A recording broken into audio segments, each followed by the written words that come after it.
Salut à tous, Skin Boys, fondateur du média Retour vers l'avenir, le média dédié à la scène R&B et soul francophone.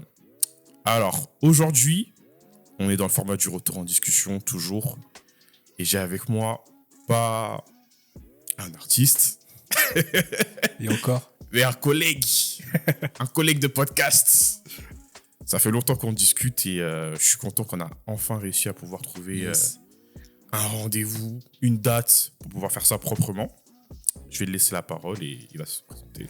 Eh ben, moi, c'est Armand Richard, et qui est Rich R&B, Hmm. et qui est l'avocat défenseur du R&B sur le territoire de France et de Navarre. Ok.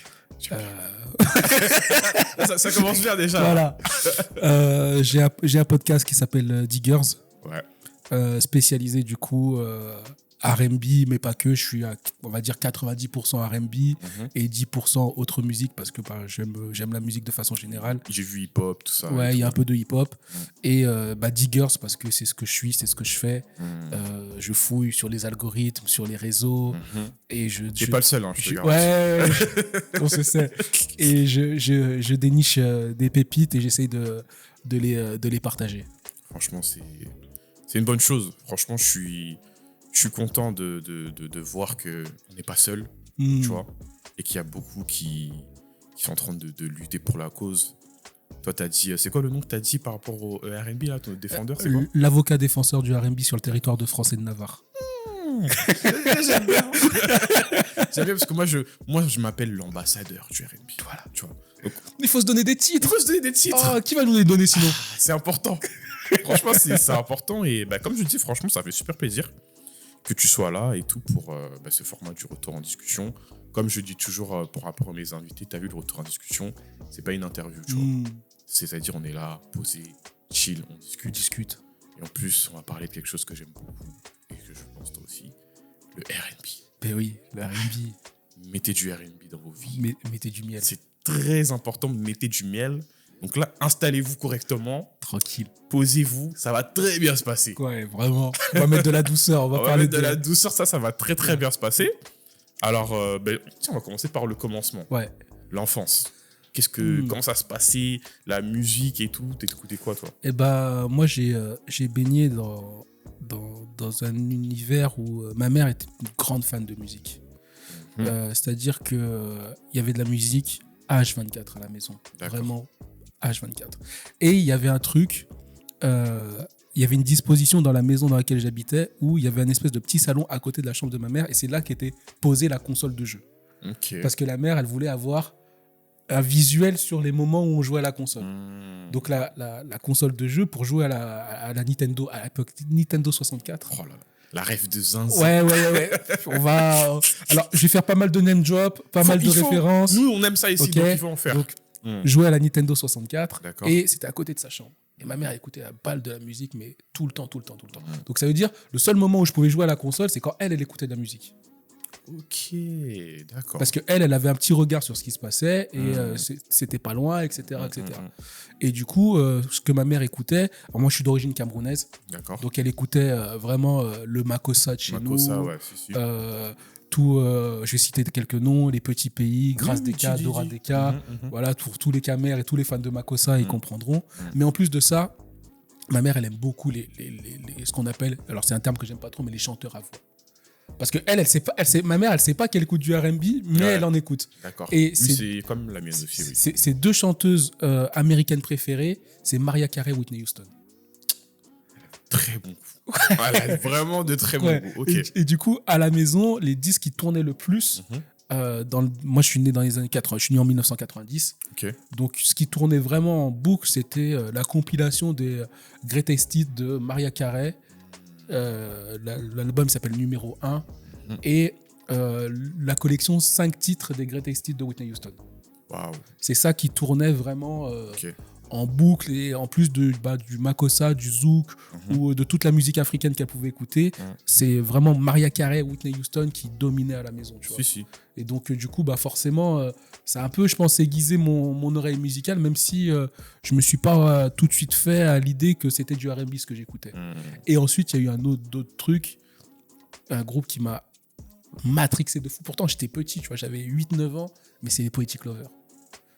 Poetic Clover, ça tournait en boucle chez moi. Mais vraiment, mes tantes, ma mère, elles écoutaient ça fort. Ouais. Et du coup, moi, je chantais les Poetic Clover à 8 alors qu'ils avaient des textes, des fois. C'était chaud. De fou. Mais c'était des chanteurs qui avaient vraiment des vraies voix, ça chantait vraiment. Et puis, il y avait l'image. C'était des gendres idéales. BG, tout ça. Ouais, donc, petite veste et costard et tout. Donc, ma mère, elle pouvait me laisser m'identifier à eux parce que pour elle, elle dit j'aimerais bien que mon fils peut-être que tu vois. En fait, on peut le dire, c'était nos boys to men. Mais oui, mais et puis surtout c'était des modèles. Ouais. Tu vois, c'était des mecs malgré le fait qu'ils viennent de quartier tout ça, ils étaient propres très propres sur eux. Je m'en souviens à l'époque de Graines de Star. Je sais pas si tu te souviens de ces émissions sur M6 et tout. En plus la vidéo elle est trouvable sur YouTube. Les mecs tu les vois arriver quoi, trop propres quoi. Ouais, costard et tout, petites lunettes, dégradées, propres. Et du coup, ça m'a... Je savais pas que c'était du R&B à cette époque-là, mais je connaissais par cœur, j'écoutais de fou. Et après, moi, j'ai une culture musicale qui s'est faite beaucoup autour du rap. Mais comme je suis né dans les années 90, le rap et le R&B, on pouvait pas les dissocier. Pour moi, c'était impossible à dissocier. Tu vois, c'était la même... c'est la même famille. Ouais, c'était la même famille. Et du coup, en plus, sur les labels, souvent, il y avait toujours un chanteur ou un groupe ou machin. Et du coup, pour moi, c'était naturel. Quand je kiffais, par exemple, je sais pas, je kiffe Biggie, et je vais écouter Face Evans, je vais écouter 112. Et du coup, j'ai toujours associé, pour moi, le R&B et le rap, ça fait partie de ma culture musicale, tu vois. Ouais. Donc, c'est un peu comme ça que j'ai fait ma culture, on va dire, et puis j'ai accumulé pas mal d'albums. Et surtout, moi, le piratage, je suis désolé de le dire. Tu sais, à l'époque, on avait tous le gros calepin là, avec les CD où il y avait les noms dessus, il y avait marqué Ashanti, machin, Fate Evans, Bad Boy. C'est pas grave. C'était un temps où c'était cher les CD. La moitié de la bande passante de Emule, c'était moi. Ah, quand Emule est arrivé. C'était trop. J'ai fait toute ma culture musicale grâce à Emule. Et en plus, et puis il y avait ce truc d'attendre, tu vois. Tu téléchargeais un album, t'attendais des fois 24 heures, 48 heures, 72. C'est pas comme maintenant. Télécharger un album, c'était une garde à vue. Ouais, de fou. C'était long, 72 heures pour télécharger un album. Donc forcément, quand l'album il arrive, tu prends le temps de l'écouter, tu vois. Et c'est là que j'ai fait ma culture musicale, je suis allé chercher des trucs. Et puis, tu sais, des fois, quand le rap et le R&B aussi, c'est des musiques de référence. Quand on fait référence à tel truc, je dis, je vais écouter, machin, nanani, nanana. Et c'est comme ça que je pense qu'au fil des années, j'ai construit ma culture musicale et je suis devenu, vraiment un aficionados de cette culture-là. Et aujourd'hui, je remercie ces plateformes parce que vraiment... c'est clair. J'aurais pas pu acheter tous ces CD là, impossible, tu vois. Et ouais, voilà, ça c'est le début, c'est comme ça s'est commencé d'abord par la musique que ma mère écoutait, et elle était très influencée Mariah Carey, Whitney Houston. Mais justement, tu as parlé de Mariah Carey et de Whitney Houston. Est-ce que tu te souviens du son qu'elles ont fait ensemble là, pour le Prince d'Égypte là? Oui. Oh là là là là là là. Dinguerie ce son. C'était trop. Mais d'ailleurs, toute la BO du Prince d'Égypte, c'est n'importe quoi. Un jour, je dis déjà, j'annonce, on va parler des bandes originales dans le R&B là, pour les films, parce que... Ah ouais. C'est une dinguerie. Entre celles de... Là, il y a celle de Hercule qui est très gospel aussi, mais qui est incroyable. Et puis, il y a des bandes son... celle avec SWV, tout ça là. Ouais, pour le film, le titre en français c'est Où sont les hommes, je crois. Oui, c'est ça. Ouais, mais il y a trop Boomerang et tout. Ouais, les bandes son dans le R&B, c'est incroyable. dans les années 90, c'est vraiment... On va en parler, ça c'est prochainement.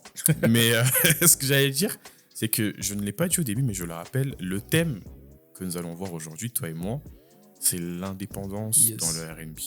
Yes. Avant d'en arriver là, comme tu as parlé un petit peu de ton parcours, je vais aussi parler du mien. En plus, c'est la première fois parce que d'habitude, tu le fais pas.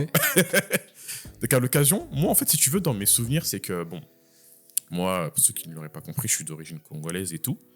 Et la musique chez nous, je sais même pas si ça existe une famille congolaise qui n'a pas cette affiliation avec la musique et tout. Même une famille africaine. Même une famille africaine, en vrai, tu vois. Une famille africaine, on n'écoute pas de musique. C'est bizarre. Ouais. Tu vois, c'est bizarre. Et en fait, moi, quand j'étais petit, en fait, la musique, elle a toujours été là.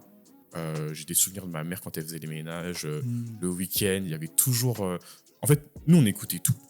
Il pouvait à la fois avoir du Bob Marley, à la fois du Phil Collins, à la fois du Céline Dion, comme à la fois du Whitney Houston. Ouais. C'était vraiment tout, tu sais, comment dire, du Stevie Wonder, tout ça et tout. Tant que ça parle au daron, c'est Donc joué. ça parle au daron, ça veut dire que, voilà, comme tu disais, en fait, nous, ils écoutaient des genres, mais ils se rendaient pas forcément compte, tu vois, pour eux, ils étaient en mode... oui, j'écoute de la musique. J'écoute de la musique, écoute, tu vois. Et ce qui était marrant, c'est que quand j'étais petit, moi, cette culture musicale, je l'ai eue grâce à ma grande sœur, tu vois. D'ailleurs, que je big up. En fait, si tu veux, quand on était petit, c'était à l'époque où il n'y avait pas Internet. Et je m'en souviens, ma sœur, en fait, elle m'avait donné une responsabilité. Enfin, elle m'avait même donné une responsabilité, parce que quand je partais aussi en vacances chez mes cousines, c'était ce qu'on se faisait. C'est qu'en fait, à l'époque, il y avait MTV et il y avait MTV Base. Mais nous, on n'avait pas MTV Base, tu vois. Et ce qui se passait, en fait, c'est que mes cousines s'échangeaient des cassettes entre elles. C'est-à-dire que quand il y avait des clips de fou, on mettait les cassettes, on appuyait sur le bouton rouge quand il y avait un clip qui nous plaisait, tu vois. Et du coup, moi, ma mission, c'était que quand elle sortait dehors et tout, moi, je restais à la maison, je regardais à la télé. Elle me disait, quand tu vois qu'il y a un clip que j'ai dit, ça te parle un peu et tout, appuie sur le bouton rouge. Tu vois. Et dès que le clip s'arrête, mets stop. Et après, ça faisait des compiles en fait, de cassettes, de clips vidéo. Et c'est comme ça, du coup, tu vois que moi, dès le début, en mode hip-hop, R&B et tout ça, j'ai grandi dans ça. Et en fait, tu t'habitues, en fait. Tu vois. Ton oreille, elle s'habitue à écouter du son, du rap. Tu sais que, ça t'aime bien. J'ai le souvenir encore de t'as parlé de l'album de Poetic Lover. Et cet album-là, bon, il l'avait pas gravé, mais on l'avait à la maison. Moi, physiquement. Il y avait aussi l'album de Lauryn Hill. The Miseducation of Lauryn Hill. Cet album, il était à la maison. Il y avait Alicia Keys. Oh, les deux premiers. Ma grande sœur, elle aimait trop Alicia Keys. Les deux premiers albums d'Alicia Keys, là, pépite de fou. Et donc, moi, voilà, j'ai grandi avec ça. Et ma rencontre avec le R&B, parce que c'est la question que je vais te poser après, elle s'est passée le jour où, si tu veux, j'ai commencé à m'intéresser. Parce que moi, en fait, dans le son, j'aime beaucoup les voix de femmes. Tu vois. Les voix de femmes et tout. Et j'avais un délire comme ça où j'écoutais la rumba congolaise, mais j'écoutais que des chanteuses. Tu vois. Après, je suis passé par les États-Unis. J'écoutais que des chanteuses R&B, du coup des années 90, dont des groupes. Et je me souviens toujours, ce que je faisais, c'était quand je rentrais des cours pour, en gros, faire des petites siestes et tout et m'apaiser, je mettais des playlists comme ça de groupes des années 90, tout ça. Et un jour comme ça, je mets une playlist comme ça. Genre, je commence un petit peu à m'endormir et tout. Et là, j'entends un son comme ça. Et je me dis, non, ce son-là, c'est quoi? C'est qui chante comme ça? Qu'est-ce qui se passe? Là, j'arrête tout. Je me lève pour aller regarder. Et c'était Who's Your Heart des SWV. Wow. SWV. Produit par Pharrell, d'ailleurs. SWV, c'est trop. Et quand j'entends ce son, je me dis, mais c'est quoi ça? Qu'est-ce qui se passe? Et là, à partir de ce moment-là, je rentre vraiment dans le R&B. Je commence à fouiller tout. Et là, des chanteuses américaines, je bascule vers la francophonie. Et là, c'est là que les choses sérieuses commencent. Mais pour le coup, toi, comment est-ce qu'il y a un album R&B vraiment qui t'a fait en mode... Qui a fait la bascule? La bascule et tout. Je dirais oui et non. Parce que comme je disais en introduction, moi, ma culture, on va dire hip-hop et R&B, elles ont suivi des chemins. Voilà. Mais il y a quand même un album, parce que là, j'ai parlé plutôt des trucs quand j'étais petit peu, où je choisissais pas tellement la musique. Et en R&B francophone, alors ça va être assez classique, mais c'est R&B de rue de Matt Houston. C'est pareil, franchement. Ça m'a. Je pense que ça nous a tous marqué. Ça m'a matrixé. Ah mais de fou. Là, je sais plus quel âge j'avais. Je pense que j'étais au début du collège, 11-12 ans. J'écoute ça, mais je suis dans un autre monde. Bah ouais. Je suis dans un autre monde, frérot. Ouais. Je me dis, mais... Et d'ailleurs, j'ai du mal même à comprendre cette opposition qu'il y a entre le rap et le R&B à cette époque-là. Moi, j'écoute ça, j'entends que c'est chaud, j'entends que ça sonne comme ce que je peux écouter plutôt en rap et en R&B carry. Et ouais, c'est trop puissant. Et même en plus, je comprends pas tous les textes encore, tu vois. Tu sais, quand il dit faire mouiller l'ego et tout. Ouais, même moi, c'est après. J'ai compris bien après, tu vois. Mais la vibe est tellement forte. Et puis les productions et sa voix, comment il pose, c'est tellement... c'est tellement innovant que je me prends le truc et je me dis waouh, tu vois. Après, un peu plus tard, même, il y a d'autres morceaux comme ça. Parce qu'après, c'est plus des morceaux en R&B, tu vois. Mais il y a des Willy Denzey, quand ils arrivent, le mur du son, mais c'était du grand n'importe quoi. C'était la prod, là. La prod, c'est. Bah, ça bounce, mais comme Ouais, il le bounce. dit dans. Ah ouais, c'est incroyable. Ouais. Les prods étaient vraiment trop puissantes. Et du coup, ça fait que moi, quand je grandis comme ça, je pense que moi, Houston, j'ai 11 ans, Willy Denzey, j'en ai 12 ou 13. Et ben, en fait, je me dis, bah, ok, ma musique, c'est ça, tu vois. Et du coup, j'écoute à côté du rap et je continue d'écouter du R&B et ça reste, ça reste mon truc, tu vois. Et je fais pas du tout le distinguo entre les deux, tu vois. Et c'est comme ça que le truc se fait. Mais quand j'écoute, Matt Houston, je dis, bah, je vais écouter du R&B, tu vois. Genre, C'est ça. et ça, c'est même pas une question. Je me dis, ah ouais, non, c'est juste, bah ouais, c'est trop cool. Mais tout comme à cette époque-là, tu vois, je peux écouter, je sais pas, le premier album d'Eminem, ou je peux écouter en rap français, qu'est-ce qu'il y avait à cette époque-là, Booba, voilà, tu vois. Mais ça suit. Tu vois, d'ailleurs, la phrase de Booba qui dit, ouais, paraît qu'il y a du R&B de rue, je la comprends pas. Ouais, c'est par rapport à. Oui, mais c'est après, par rapport. oui, Oui. après. Après, tu comprends, machin, mais du coup, sur le coup, je dis, bah, bien sûr qu'il y a du R&B de rue, Bah oui. l'autre, il cartonne, de quoi tu me parles, tu vois. De fou. Et voilà un peu comment ça s'est fait pour moi, tu vois. D'accord, ok. Bah après, là, pour le coup, on va mettre les pieds dans le plat. Ouais. L'indépendance dans le R&B. Let's go. Déjà, le podcast, la Digger Podcast, là, Ouais. comment tu l'as commencé, toi, ce podcast? Eh ben, c'est le fruit, mon podcast, c'est le fruit d'une longue réflexion, parce que la musique a toujours été là, dans ma tête. Et je me suis rendu compte, avec le temps, que j'étais entouré de beaucoup de musiciens sans m'en rendre compte. J'ai des potes rappeurs, j'ai des potes beatmakers, j'ai des potes qui sont dans la musique et tout. Et avant ça, j'ai un passé de sportif. Ok. J'ai joué au football américain pendant plus de 10 ans. Ah ouais. Ouais. Ok. Ouais, j'ai fait partie de certaines équipes championnes de France dans 2e division, 3e division. J'ai joué en 1re division pendant plusieurs années. Et j'étais très axé sport. Ok. Sauf que j'ai eu un accident sur le terrain assez grave par rapport à mes yeux. J'ai les yeux très fragiles. Et du coup, ça m'a emmené à faire un petit séjour à l'hôpital, tu vois. Où le médecin m'a très clairement fait comprendre, le sport là, faut stopper. Et du coup, grosse remise en question. Parce que tu vois, moi ça me définissait beaucoup. J'avais ce truc de la musique et tout, mais pour moi c'était quelque chose. Tout le monde écoutait du son, et puis comme j'étais dans un milieu où il y avait grave des musiciens, on avait des débats sur la musique, des fois très poussés. Je me dis, tout le monde fait que ça, et qu'est-ce que ça va faire, tu vois. Et là, je me retrouve lit d'hôpital, tu vois. Pendant une semaine, je vois pas bien, je suis calé, je peux rien faire. Et du coup, ça cogite. Et sachant que juste avant ça, il y a eu une émission avec Nicolas Rogès, celui qui a écrit le livre sur Kendrick Lamar, qui est venu à Lyon présenter son bouquin. C'était certains de mes potes qui organisaient. Et bien sûr, j'ai posé des questions, machin, nanani, et comme je fais tout le temps. Et à un moment donné, Nicolas Rogès, il me dit mais en fait, la prochaine fois que je viens et tout, qu'on fait un événement comme ça, faudrait que tu sois là, sur la table, en tant que journaliste avec nous, tu vois. Et il me dit ça, et tu sais, ça me fait vraiment un choc, tu vois. Parce que je me dis, ce mec-là, il est parti à Compton, interroger les proches de Kendrick et tout. Et il me dit, ouais, toi, tu peux être journaliste. Alors que j'avais pas vraiment pensé, tu vois. J'étais là, genre, ouais, ok, je kiffe le son, je fais des analyses comme tout le monde peut en faire. Et puis voilà. Et quelques temps après, me retrouver dans un lit d'hôpital à me dire, le sport, je peux plus en faire, etc.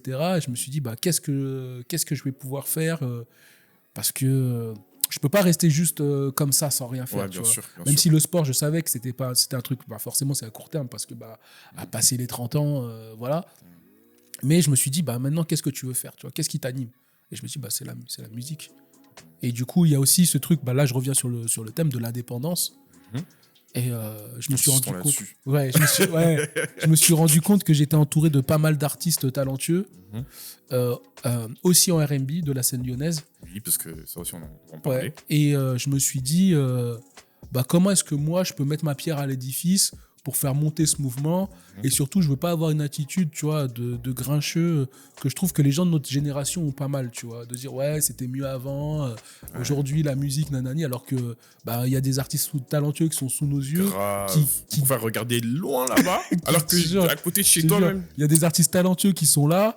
Et qui demandent qu'un peu d'exposition en vrai. Et du coup, je me dis, moi, de là où je suis, je peux peut-être mettre juste ma pierre à l'édifice, dire, voilà, j'ai fait mon truc, j'ai essayé, tant bien que mal, avec les moyens que j'ai, de mettre en avant, de parler de la musique qui m'anime. Parce que pour moi, tu vois, et je trouve que l'R&B, pendant trop longtemps, ça a été le parent pauvre un peu de la musique urbaine, tu vois, qu'on a un peu laissé de côté. Aujourd'hui, ça revient un petit peu. On n'est pas encore, on va en parler, mais on n'est pas encore dans un truc où c'est vraiment installé, tu vois, pour moi. Mais je sens une poussée, tu vois. Et je me suis dit, il faut que je participe à cette poussée d'une façon ou d'une autre, tu vois. Et ma façon... J'aime bien ce que tu dis, là.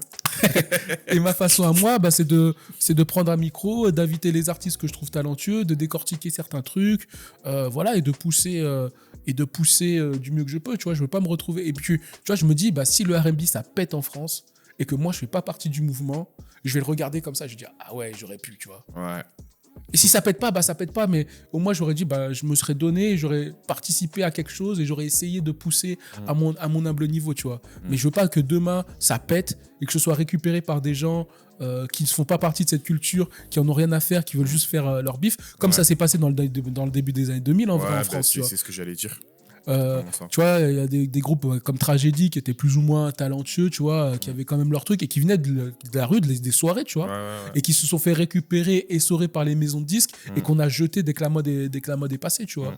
Et je me dis, aujourd'hui, je sens une effervescence et j'ai pas envie que ce soit récupéré par les mauvaises personnes. Donc j'essaie de moi me mettre en avant avec les connaissances que j'ai, avec la niaque que j'ai et l'envie que j'ai, tu vois. C'est bien. Franchement, c'est lourd parce que, en vérité, à chaque fois quand je parle avec les gens de la famille du R&B, comme je l'appelle, on a le même état d'esprit, tu vois. C'est l'aide, le fait de pouvoir apporter sa pierre à l'édifice. Moi, personnellement, Retour vers l'avenir, ça a été un long chemin, beaucoup de réflexion. Et ce que je comprends à travers tes réponses, et même moi, en fait, c'est ce qui s'est passé, c'est que nos médias, c'est aussi une part de notre personnalité, tu vois. Ouais, bien sûr. Parce que je pense que le fait de vouloir aider, ça fait aussi partie de nous, tu vois. C'est quelque chose qu'on essaie de retranscrire. Moi, au début, au Retour vers l'avenir, je l'avais un petit peu expliqué dans la vidéo de la présentation. J'ai eu l'idée en 2019, tu sais, c'est la période un peu Covid, avant Covid et tout ça et tout. Où moi, je suis quelqu'un, j'ai toujours aimé le son. Comme je te disais tout à l'heure, en fait, j'étais en mode concentré sur les chanteuses, d'abord congolaises, après américaines, et puis après, j'ai fait un bascule vers les chanteuses françaises, tu vois. Et en fait, le R&B, j'en ai écouté depuis que j'étais petit, mais je me suis replongé d'abord vers les anciens artistes, les Wallen et tout ça et tout, tu vois, parce que je me suis dit, j'ai toujours eu ce truc de... Je respecte beaucoup les Américains, tu vois. J'aime beaucoup ce qu'ils font, mais je suis en France, tu vois. Je suis en France, il y a des artistes qui par exemple, je parle de Wallen et tout, qui connaît pas Wallen, qui n'a pas été touché par Wallen, tu vois. J'ai réécouté ses projets comme ça. Ça a commencé, j'ai écouté Wallen. Après, j'ai écouté Asia. Après, j'ai écouté Karine. Et en fait, je me suis rendu compte que progressivement, je me suis dit, bon, qu'est-ce qui se fait là en ce moment et tout, tu vois. Et je suis tombé au début sur des artistes comme ça et tout, pas mainstream. Et je les faisais découvrir à mes proches comme ça. Et à chaque fois, on me disait, oh, mais c'est lourd. Oh, mais c'est lourd. Ah, mais pourquoi il n'y a pas de vue? Ah, mais pourquoi les gens, ils truquent, tu vois. J'étais en mode, je sais pas. Et j'étais en train de me dire à ce moment-là, il faut que je fasse quelque chose par rapport à ça, tu vois. Il faut que je fasse quelque chose. Mais le truc, c'est que moi, j'écoutais du R&B en cachette. J'écoutais du R&B en cachette parce que, en fait, j'étais dans un milieu où... Ouais, je capte. En plus, de base, carrément, moi, à la base aussi, il y a quelque chose que j'ai pas dit, c'est que je viens de l'afro, tu vois. Moi, je suis un enfant de l'afro, donc c'est-à-dire que, tu vois, tous les artistes aujourd'hui que tu vois là, les héros, il y a c'est des gens que t'écoutes des plus... je connais, en fait, à l'époque, moi, je les ai connus en tant que danseurs. Tu vois, parce qu'à la base, les VG Dream et tout, ils faisaient partie de certains groupes afro. Ouais. Et Taïk aussi, d'ailleurs. Taïk aussi, tu vois, des équations et tout, tu vois. Ils faisaient partie des groupes afro, c'était des danseurs. Et après, ils sont devenus chanteurs. Donc moi, si tu veux, le milieu R&B là qu'il y a là, ben, il y a le même milieu, mais dans l'afro. Tu vois. C'est-à-dire qu'il y a des artistes qui sont pas mainstream, mais ils sont là, ils sont chauds de ouf. C'est juste que les gens, ils les connaissent pas. Et moi, j'étais dans ce milieu-là, tu vois. Donc du coup, j'ai grandi dans ce milieu-là, afro, un peu rap et tout. Donc tu vois comment je vais avec mon délire de R&B, les gens, ils sont là. En plus, français. En plus, français, ils sont là. Mais non, vas-y, c'est pas trop mon délire. Et il y a des gens aussi qui me disent, vas-y, fais un truc. Moi, en vrai, je voulais faire un truc. Mais j'avais pas forcément ce courage-là. Donc, du coup, ce que je fais, c'est que de 2019 à 2023, je fais toute la stratégie de RVA. C'est-à-dire que j'ai dit, moi, je suis quelqu'un, j'aime trop me projeter, tu vois. Genre, Retour vers l'avenir, c'est comme une frise chronologique du R&B, tu vois.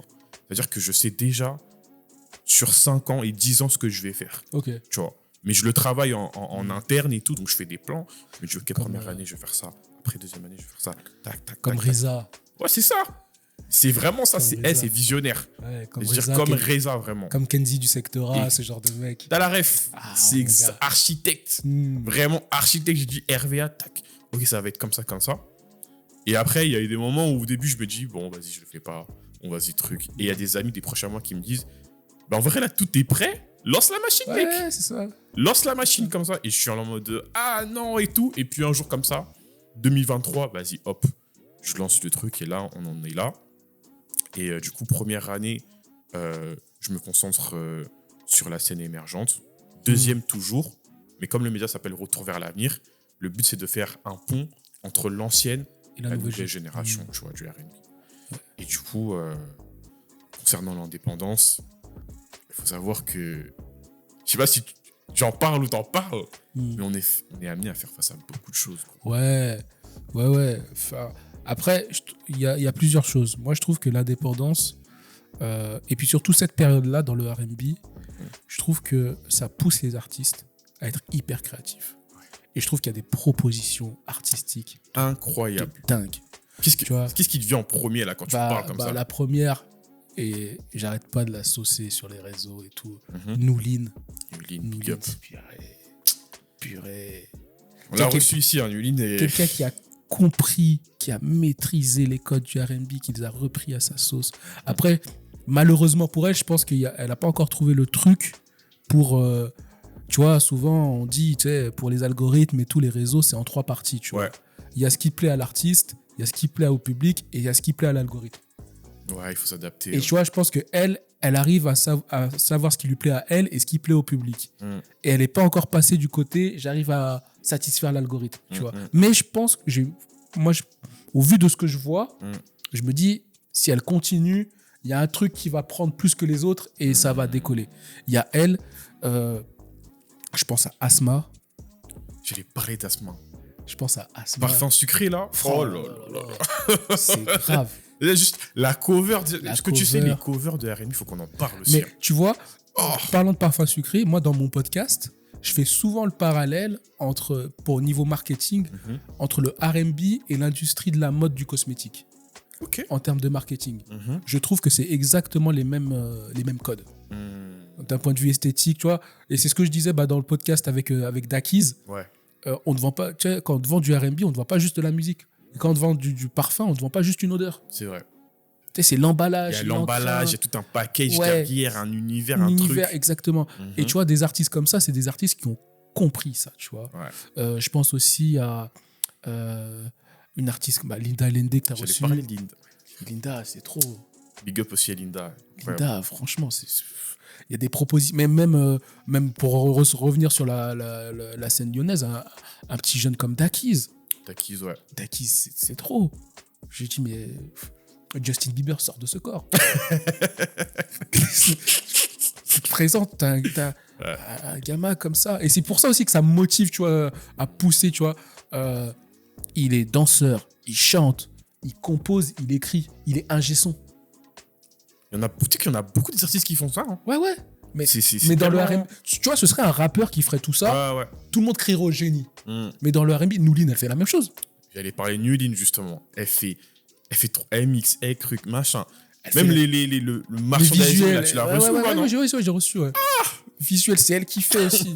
Ah, c'est Et du trop. coup, c'est ça qui est intéressant, je trouve, c'est que ça. Tu sais, comme les artistes savent que. Il y a d'autres artistes aussi que j'aime beaucoup. Enae, par exemple, que j'aime beaucoup. Enae, ouais. Il y en a plein. Il y a un autre, comment il s'appelle Fadi aussi. Fadi, ouais. Bah, Ouais. ouais. Je name drop Don Julio aussi. Don Julio. Big up à Don Julio. Don Guitti. Ouais. Il y en a plein. trop. Il y en a trop. Et je trouve qu'il y a des propositions artistiques, comme c'est les moyens de la débrouille, mais qu'aujourd'hui, tout le monde a compris qu'on était à l'ère des réseaux, l'ère de l'image, etc. Les artistes font preuve d'une débrouillardise et d'une créativité sans pareil, tu vois. Ouais. À l'inverse de des fois de certains artistes avec des plus gros budgets, où on sent un peu une paresse créative. Exactement. Tu sais, moi, je suis en train de me demander, et je pense que, je sais plus si je parlais ça avec Linda ou avec Anagrams d'ailleurs aussi. Ouais, Anagrams, ouais. Anagrams aussi très forte. C'est que tu sais, c'est dur, hein, l'indépendance Ouais. et tout ça.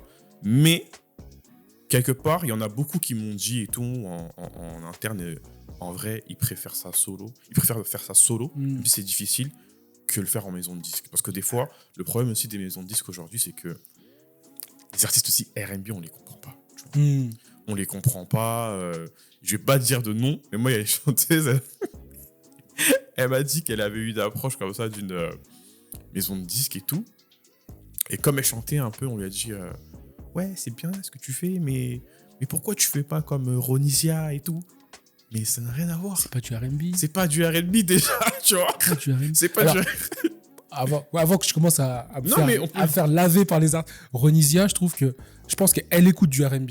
J'aime beaucoup Ronisia. Hein. Oui, elle aime le R&B. Elle aime le R&B. Elle aime le R&B. Il y a des tentatives sur son album, je sais pas combien il fait de titres. Oui, d'avoir 2 sons, je crois. Ouais, voilà. 2 sons. Voilà. Mm.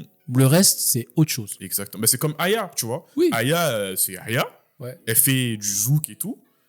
Mais elle fait pas du R&B. Il Non. peut avoir 1 ou 2 sons comme ça. Ah oui, de temps en temps, des petits. Mais, et c'est ce que je disais sur le podcast de R&B Renaissance, d'ailleurs, big up à eux. Gros big up à nous. Gros big up à eux. C'est que moi, ça me dérange pas dans le sens où c'est une porte d'entrée. Tu vois, si ça permet aux gens d'éduquer leur oreille. Si, tu vois, par exemple, ils aiment Aya et que ils aiment les morceaux un peu plus R&B de Aya, si demain tu leur glisses une Asma dans une playlist, Ils vont capter. ils vont capter. Tu vois que s'il n'y a pas Aya, l'accroche, elle se fait pas sur Asma, tu vois. Ouais. Ou sur Routi, ou sur... Tu vois, peu importe. D'ailleurs, on n'a pas parlé de Routi, mais ouf. J'étais à sa release là. Oh là. Incroyable. C'est trop. Elle est trop forte. C'est trop. Et c'est ça qui, tu vois, que je trouve hyper intéressant, c'est d'avoir des artistes qui sont créatifs. Après, bien sûr, l'indépendance a des gros défis. Et le premier défi, c'est le défi financier. J'allais dire l'argent. Bien évidemment. Tu vois, après, il faut pas, tu vois, c'est là que je me dis, il faut que le public R&B déjà s'éduque. Et il faut aussi qu'il y ait des médias comme nous qui essayent de pousser un petit peu. Et aussi, il faut sortir des canaux de les moyens de financement des maisons de disques. Quand t'es indé, tu peux pas dire que tu vas vivre grâce au stream. C'est faux, tu vois. C'est faux. Il faut trouver d'autres solutions, que ce soit par les concerts, que ce soit par le merchandising, que ce soit, tu vois. Mais ça, après, pareil, développer une communauté, bah, c'est long, ça demande du temps. En fait, quand tu te lances en indé, c'est un marathon, tu vois. C'est ce que je dis à l'artiste que je manage, c'est que là, on est parti pour une longue traversée du désert, tu vois. Et tu le sais que ça va te coûter en temps, en argent, en énergie, voilà. Et que bah, t'es même pas sûr qu'au fond ça pète, même si tu fais de la musique de qualité, même si tu fais ci. Et c'est ça le défi de l'indépendance. C'est pour ça aussi qu'il faut structurer, qu'il faut... Et j'en reviens aussi à un des défis pour moi de la scène R&B émergente, c'est qu'il faut sortir de Paris. Il faut sortir de Paris. Parce qu'il y a un microcosme parisien et il y a peut-être possibilité de s'en sortir, mais si tu veux péter à l'échelle nationale, et ben, il faut qu'il y ait des médias R&B un peu partout sur le territoire national pour pouvoir te recevoir, ne serait-ce qu'en interview, te relayer au public, peut-être te choper une date de concert. Après, il faut les connaître aussi. Bien sûr. Bien sûr, mais c'est Toi, on pour te connaît parce que toi, t'es vif. Ouais, moi, je suis. Toi, t'es là, on sait que, ok. On dit ok, on sait. Il y a le mec à Lyon, Voilà. là, il casse les pieds. Mais c'est aussi pour ça que je le fais. Parce que ça peut pas, pour moi, tu vois, si on prend le rap, par exemple, il y a des médias rap un peu partout. Partout, ouais. N'importe quel rappeur, il sait que bon, ben, il veut organiser une petite tournée, il sait que là, il y a tel machin, tel truc, tel machin. Un artiste R&B en dehors de Paris fait comment? C'est ça le truc. Tu vois, même si je prends le cas de Nov, moi j'étais à la tournée de Nov à Lyon. À Paris, il fait des zéniths. À Lyon, c'était une salle de 300-400 places. Je crois qu'il l'a dit dans une interview en plus. Alors c'était complet, mais du coup, c'est là que je me dis, ah mais mince, tu vois, comment est-ce qu'on peut dynamiser aussi? Mais il faut aussi qu'il y ait des structures dans toutes les villes, tu vois. Quand tu dis des structures, c'est-à-dire Dans des structures, c'est-à-dire que ce soit des médias, ouais. que ce soit des salles de concert qui aient l'oreille R&B, que ce soit aussi peut-être des artistes, des labels, etc. etc. Tu vois. Moi, je me dis, l'un de mes exemples en termes de label indépendant, c'est H24. Ouais. Parce que je trouve qu'ils font un boulot. Après, il y a Barakadama derrière, Oui, bien sûr. Watibé, etc. Tout ça, ouais. Expérience, et puis peut-être d'autres financements qu'un artiste qui se lance tout seul ne peut pas avoir. Mais demain, moi, je rêve d'avoir des mini H24 un peu partout en France, et du coup, que ça puisse faire tourner. Tu vois, que les artistes sachent que, il y a un tel, ou faire des featuring, ou faire machin, et tu vois, et faire monter le truc ensemble, en vrai, tu vois. Non, c'est clair. Tu vois, je me dis, et ça peut pas rester qu'un truc parisien, tu vois. Ouais, après, moi, je disais, hein, moi, franchement, après, je sais pas si là, on peut encore faire du name dropping si t'as des noms, mais moi, en dehors de Paris, Média R&B, je pense que, big up à lui, R&B FR et tout, je pense que lui, il est pas de Paris, par exemple, tu vois. Ouais. Mais je veux dire, les gars, si vous êtes que vous n'êtes pas à Paris, montrez-vous. Bah oui, dites-le. Dites-le, tu Et vois. c'est pas grave, tu C'est vois. pas grave, Moi, je le dis de façon tranquille. Oui, Il y a bien sûr. Lyon tagué partout sur Toi, mon. on sait que toi, c'est. J'ai dit toi, on sait, tu vois, on sait que c'est Lyon.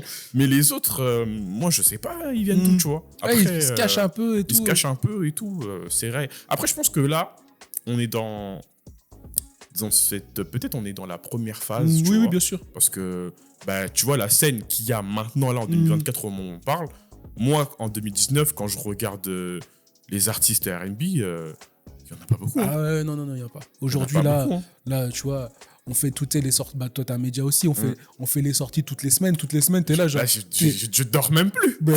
J'ai ralenti parce qu'il y a trop de trucs qui sortent. Trop de trucs qui Trop sortent, de trucs qui sortent. Et après, moi, je me mets en avant aussi la scène lyonnaise parce qu'il y a des artistes. Ouais. Il y en a beaucoup, tu vois. Enfin, très bons en plus. Ouais, ils sont très bons. Donc, du coup, je suis quand même. Je vais citer Dakiz, Messilou. Elodie Mams. Ouais. Et là, je lance une artiste qui s'appelle Asia, que je t'ai fait écouter aussi en exclu. Il y a Zalpha Fraise, Kiera. On a quand même, tu vois, de quoi. Attends, Kiera, elle est de Lyon? Elle est de Lyon, Kiera. Ok, je savais pas. C'est une lyonnaise. J'ai vu qu'il y avait même des artistes R&B à Marseille. Malheureusement, j'ai pas les noms. Mais en fait, il y en a partout. Il y en a partout. Mais il faut juste aller les chercher. Il faut aller les chercher. Et si j'élargis un peu à la région Rhône-Alpes, il y a Joss Barry qui est de Clermont-Ferrand. Oui. Et il y a Luke aussi qui est de Clermont-Ferrand. Enfin, on peut en trouver, tu vois. Mais c'est juste, faut avoir cette attitude. Faut avoir cette attitude de digger, en fait, pour pouvoir trouver la musique. Et aujourd'hui, je trouve que, malheureusement, les gens sont peut-être un peu paresseux et se contentent que ce que Skyrock leur sert, etc. C'est pour ça que moi, j'essaye de montrer par mon média, il y a lui, il y a lui, il y a lui. Et puis, surtout, servir de relais. Ouais. Tu vois, moi, par exemple, quelqu'un comme Dakiz, il avait son nombre de followers par YouTube et par la danse, etc. Mais il n'était pas relayé par les médias R&B, tu vois. Et du coup, moi, j'ai dit, non, viens, on fait une interview. Je vais te partager à balle et puis petit à petit, alors parce qu'il fait de la musique de qualité aussi, hein, mais sûr. Il faut aussi pouvoir faire cette passe et pour pouvoir faire en sorte que ça se distribue parce que on regarde tout ce que les autres partagent, tu vois. Moi, je regarde ta playlist des sorties et si j'ai raté un truc, je dis je l'ajoute à ma playlist et je pense que tu fais pareil, tu vois. Bien sûr. Et je trouve que c'est comme ça qu'on fait monter la sauce en vrai, tu vois. Donc j'essaye de booster un maximum, tu vois. Franchement, c'est ce qu'il faut parce qu'ils en ont besoin et en vérité, je sais que on a parlé, t'es manager et tout d'une artiste, moi aussi d'ailleurs. Un artiste pas R&B mais afro, donc au passage, coupe là. Et big up à toi. En fait, quand t'es artiste, ils me le disent tous, hein, beaucoup du moins, le plus dur, c'est la promo derrière. Ouais. Tu vois, Tu peux être bon, hein. Ouais, tu chantes bien et tout. Ton visuel de fou, t'as mis grave des thunes dessus. Mais ce qui est relou à faire, c'est la promotion. La promo, c'est chiant. C'est la promotion. Mais toi, tu fais comment du coup avec ton artiste? Bah là, tu vois, nous, on vient de... Assia, hein? Ouais, Assia, elle s'appelle. C'est écrit Assia comme Assia? Non, c'est A-S-C-I-A. Ok, tu fais bien de le dire parce que ouais, ça peut porter à confusion. Ouais, okay. Bah elle, à la base, c'est chanteuse de gospel. Ok. Ça fait plus de 10 ans qu'elle chante dans toutes les jams de Lyon, etc. Et là, elle est avec un groupe qui s'appelle Gospel pour Sans Voix. D'accord. D'ailleurs, ils sont au Palais des Sports là ce soir. Et du coup, elle m'a contacté. Enfin, on travaillait ensemble avec Sound So Beautiful média de mon pote Marcus Gon. D'ailleurs, big up à lui. Et du coup, elle m'a dit, bah ouais, moi j'aimerais me lancer en solo, faire mes propres morceaux, etc. Donc on a quand même complètement refait son branding, on a changé son nom, son logo, on travaille sur les couleurs, etc. Voilà, et puis ça se fait... en fait, ça se fait petit à petit. Et j'essaye de rentrer aussi dans une logique d'entreprise, en vrai, tu vois. Ok, c'est-à-dire? C'est-à-dire, souvent, tu vois, quand j'ai lu certaines formations, ils disent, bah, le marketing, des fois... ça prend plus de place et d'argent que le produit en lui-même. C'est clair, oui. Et aujourd'hui, je pense qu'on est dans une logique où certains artistes mettent énormément d'argent sur le produit et pas assez sur le marketing, tu vois. Et du coup, c'est quand même dommage d'avoir un beau produit. Je trouve qu'en plus, le R&B français, il est de qualité, tu vois. Vraiment, en plus, tu sais ce que j'aime bien dans le R&B, c'est que il y a tellement de... C'est tellement divers. Ouais, trop de propositions différentes. En termes de son, d'image et tout. Genre, par exemple, tu as parlé de Newlin, Linda, Ruchi. Tu prends juste les 3 chanteuses, ça n'a rien à voir. C'est du R&B, mais chacun est dans son truc. Tu vois. Et c'est ça que je trouve très intéressant. Et du coup, j'essaye aussi de lui faire comprendre que... tu vois, on peut, tu vois, nous on fait tout artisanalement, tu vois, de façon artisanale à la main et tout. On a fait notre meuble. Souvent, je compare le R&B à de la bijouterie, tu vois. On fait nos bijoux, tu vois, on le met dans un écrin. Mais l'écrin, il est au fond du rayon dans le supermarché de la musique, là, il est fouf. Derrière la salade, à côté des tomates. Personne va aller le chercher, tu vois. Et le but du jeu, c'est d'essayer de le rapprocher un maximum. Et c'est pour ça, aujourd'hui, c'est la promo. Après...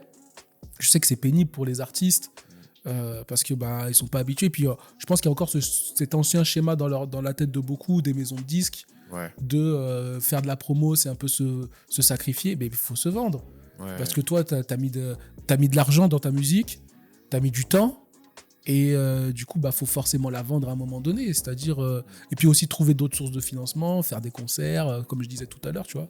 Après, je vais pas trop rentrer dans les détails, mais trouver aussi des moyens, et puis que ce soit aussi mettre en avant ce que tu fais, tu vois, et éduquer les gens. Tu vois, par exemple, Assia, c'est une chanteuse de gospel, et des fois, elle est tellement dans son microcosme du gospel, je dis, mais tu sais, les gens, ils savent pas c'est quoi une soprane, ils savent pas c'est quoi une alto, ils savent pas... Est-ce que tu penses que tu pourrais prendre le temps d'éduquer les gens à ça? Elle me dit, mais tout le monde connaît ça. Je dis, non. Ah non. Mais en France, les gars. Non, mais c'est vrai, tu vois. Ou quand je vois une ligne qui fait son mix et son master toute seule, etc., je dis, il faut aussi passer par là, par l'éducatif. Et c'est ça qui intéresse aussi les gens, tu vois. Et je me dis, il faut aussi prendre les gens par la main et dire, en fait, moi, je fais ça, comme ci, comme ça, et parler de cette culture, parler de la culture du R&B. C'est ce que j'essaye de faire dans mon média, tu vois. Expliquer l'importance d'un slow jam, expliquer... qu'est-ce que c'est les runs? Les armos, pourquoi c'est important, d'où ça vient, la structure des morceaux, ou tout l'encrin qu'on fait, tous les crins qu'on fait. Voilà, essayer d'éduquer les gens. Je trouve que nous, en tant que médias, alors indépendants ou pas, mais on a ce rôle-là d'éduquer les gens, tu vois. Parce que je trouve qu'il y a une fracture. Tu vois, il y a un manque de transmission. Et c'est pour ça, retour vers l'avenir, moi, ça me parle direct. Parce que je pense qu'on en est là, tu vois. Et surtout les gens de notre âge, un petit peu, tu vois. Qui sont suffisamment jeunes pour comprendre la nouvelle génération qui est plus sur les réseaux, etc. Mais qui a quand même eu cette éducation un peu plus à l'ancienne, de digger, de trucs, d'aller fouiller, etc. Tu vois. D'ailleurs, on se l'était dit un peu en off, mais moi, quand j'ai vu ton média, là... quand ça a commencé, je pensais au même de Spider-Man, tu vois, genre, hey, Tu vois, et je me dis, ouais, on a vraiment ce rôle d'éducation et d'essayer de parler de cette culture, tu vois. Parce que le R&B, c'est une culture à part entière. C'est pas juste... tu vois, les gens, ils ont toujours cette vision un peu corny du R&B avec les vibes, les runs et tout, sans les comprendre. Sans comprendre que le R&B, c'est une musique d'attention, tu vois. Si t'as pas l'émotion qui est véhiculée par la voix, par les modulations de la voix, bah, tu passes à côté de quelque chose. Et ça va au-delà que des fois du texte ou d'autres choses, tu vois, de l'ornement qu'on en fait, tu vois. Si tu as de l'attention qui est là, tu vois, je prends par exemple le cas de Mary J. Blige. Mary J. Blige, c'est pas la chanteuse la plus puissante, ni la plus technique, ni la plus... L'émotion. Mais l'émotion qu'elle te met dedans, l'émotion, t'as l'impression qu'elle pleure au micro, et c'est ça qui fait le truc, tu vois. Moi, j'ai toujours dit, je suis plus sensible à l'émotion qu'à la voix. Je m'explique quand je dis ça. Tu peux, je pense que je l'ai déjà dit, en plus, je me demande si c'était pas avec Don Rodlo et tout. Tu peux avoir une belle voix. Mais si quand tu chantes, tu touches pas mon cœur, il manque quelque chose, tu vois. Ouais. Il y a beaucoup de chanteuses. Après, je sais pas si je peux dire. Je vais chanter des américaines. Tu vois, par exemple, Ariana Grande, c'est une très bonne chanteuse. Mais personnellement, quand elle chante, moi, elle me touche pas, tu vois. Ouais, je capte. Elle a une très belle voix. Hein. Non, mais... Elle peut faire des trucs de fou et tout avec sa voix. C'est ça, mais moi, l'émotion, là, je le ressens pas. Ouais, mais je capte ce que tu dis. C'est vraiment une technicienne, Ariana Grande. Ouais. Tu vois, c'est comme... Tu vois, c'est comme des fois un Alpha One qui est trop technique quand il rappe. Et du coup, tu vois, tu vois les dribbles et tu dis, ah, ok, d'accord, on est là, c'est Ronaldinho, tu vois. Mais des fois, effectivement, on se perd en efficacité et tout. Mais c'est une prise de parti, tu vois. Et après, je pense qu'elle a voulu aussi beaucoup mettre en avant sa technique par rapport à son image Disney, machin, etc., etc. Mais je capte grave ce que tu dis par rapport à... Mais du coup, pour faire la balance, et là, je vais donner du love à nos francophones. Gars, je suis parti au concert de Anaïs Cardo. Ouais. En fait, là, l'émotion, là, j'ai regardé autour de moi, il y avait des gens qui pleuraient. Et j'exagère pas. Hein. Anaïs Cardo. Très chaud. Ah, très chaud. J'ai pris une tarte. Très chaud. Elle est incroyable. Et tu vois, ce que je ressens quand j'écoute sa musique, moi, j'aime ressentir ça quand j'écoute le R&B. Pas tout le temps, tu vois. Ouais. Il y a des artistes qui vont faire des sons, c'est pas forcément dans cette direction-là, mais ça va me plaire.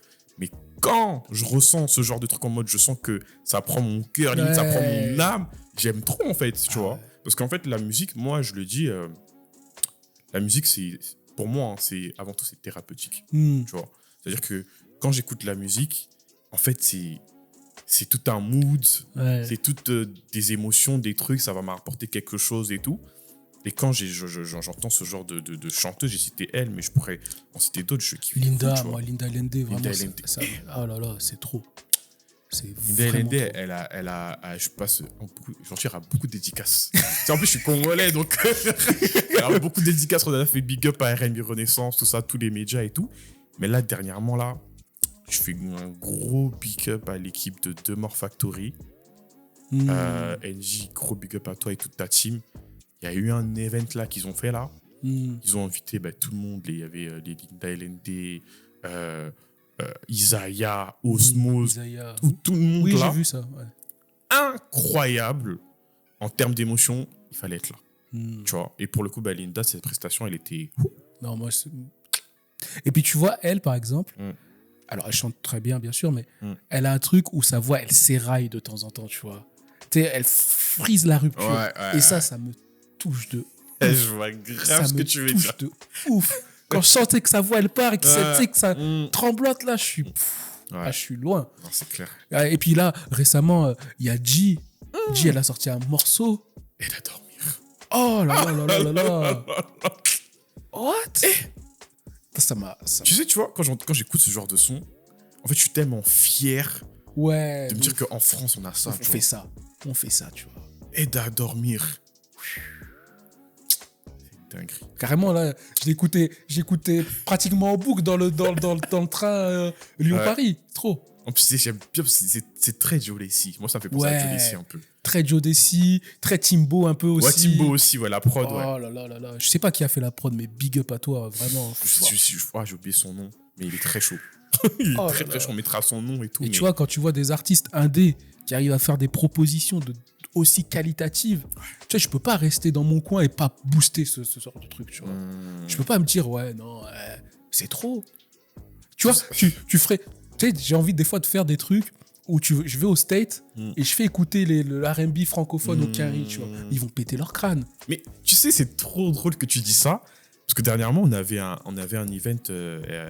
J'étais en collab avec Vision Lab et tout, que je big up et tout, Rudy.